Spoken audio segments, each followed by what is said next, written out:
So today I'll be reading about anxiety and social exclusion. Evolutionary personality theorists often point to emotions as shared human characteristics that serve evolutionary functions. These psychologists propose that sadness, anger, disgust, and other emotions promoted behaviors that helped our ancestors survive. Curiously, this list of advantageous emotions also includes anxiety. At first glance, it is difficult to see the benefits of anxiety. Certainly, it is unpleasant. It is an unpleasant emotional state, something a normally functioning person would prefer to avoid. Moreover, anxiety is almost always problematic. It interferes with our ability to learn new tasks, remember information, perform sexually, and so on.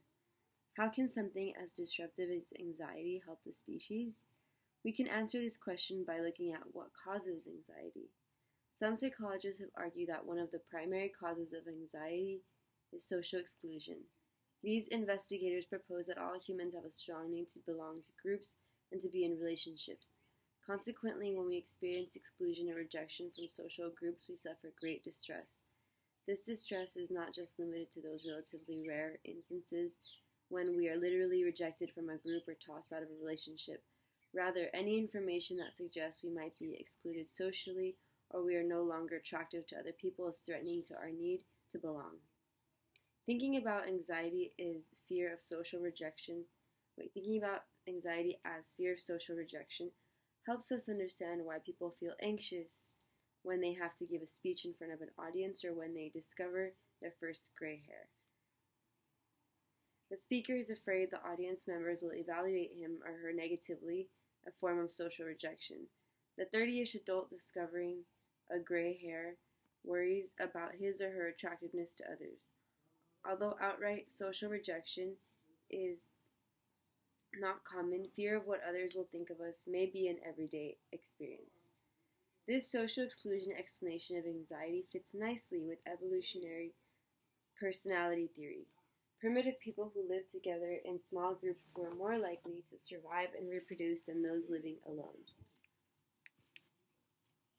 An isolated person would be more susceptible to injury, illness, lack of shelter, and limited resources, and would be less able to mate and raise offspring than individuals living in groups or tribes. Consequently, anything that motivates people to avoid behaviors that might lead to their exclusion from the group would help the species survive. Anxiety serves this purpose.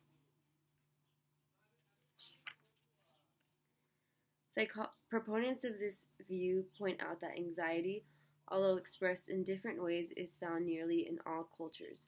Moreover, the kinds of behavior that lead to social exclusion are typically those that impair the survival of the species. These include adultery, aggression, and taking valuable resources away from others. In this sense, evolutionary theory crosses paths with Sigmund Freud. Freud also argued that primitive people came to live in groups and developed laws against many sexual and aggressive behaviors so that the species might survive. Although Freud was concerned with repressing unconscious impulses, his analysis is in many ways similar to that of more recent evolutionary theorists.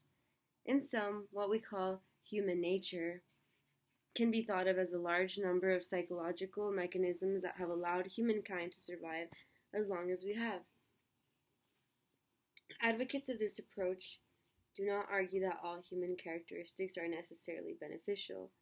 It is even possible that some of our psychological mechanisms could someday contribute to the extinction of the species.